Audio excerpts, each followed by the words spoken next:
nerds, today we count down all the times Marvel heroes showed the worst side of themselves and left a disaster in their wake. 5. Cyclops. Scott Summers left his wife and child to get back with his ex-deceased ex-girlfriend. Jean Grey and Scott Summers were like the it couple of the X-Men. Then Jean passed on and Cyclops mourned and moved on. With an exact replica of her, clone of Jean, Madeline Pryor, he has a type in a way that no one has ever had a type before. They fall in love and they have a kid. Scott is showing some signs that he's not like super happy, but he sticks by his wife until his ex-girlfriend comes back to life. When he gets word, Scott just like leaves Madeline and his young son to go see Jean, which is a terrible look for Mr. Summers, I must say. There was even a panel with Madeline looking sadly at a picture of Scott holding their baby, so like, Scott, please get a grip. He did eventually try and call Madeline, but by that point she was really over him and changed her number. 4. Mr. Fantastic. Mr. Fantastic, is he a perfect husband today? No, but he's way better than the earlier version of himself. The early Reed Richards seemed to hate women, or just his wife specifically. He would constantly belittle Susan and speak to her rudely, tell her wives should be kissed and not heard, asking her to stop talking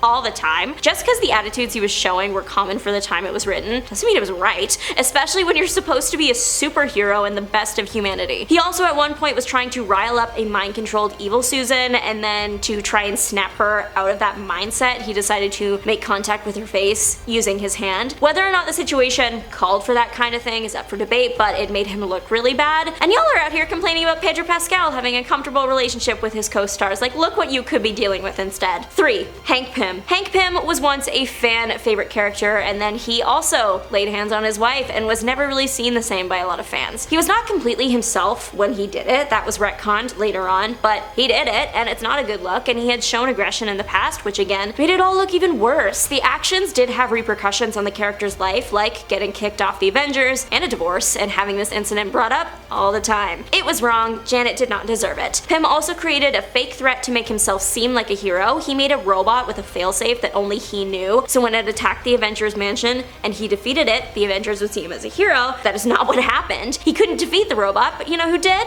Janet, and then she divorced him. The reason she was even hurt by him in the first place was because she opposed this plan. 2. Tony Stark. Tony Stark has made a lot of mistakes, but many consider his biggest to be cloning Thor. He cloned his teammate to use him while he was fighting Captain America. That was the hero registration stuff. Tony wanted to improve the Norse god's design, add a little edge, somehow try and make Thor even more powerful. Hubris. He attempted to do this using cybernetic Stark tech and called the clone Ragnarok. Obviously Ragnarok is a little on the unstable side, and he starts trying and succeeding and putting an end to other superheroes, which is not what Tony intended. But Tony, like, why were you messing with the DNA of a god? Creating deranged Thor also made his already bad relationship with Captain America worse, and then when the real Thor shows up again, he isn't happy either. Ragnarok was eventually eliminated by Storm and Hercules using the deranged clone's own hammer, but then he came back to life in the end and joined the Dark Avengers. But 1. Scarlet Witch. I think y'all already know what this is. The most diabolical thing a Marvel hero has ever done. Wanda wiping out an entire race of humanity with just a few words and a lot of grief. It's not exactly the Scarlet Witch's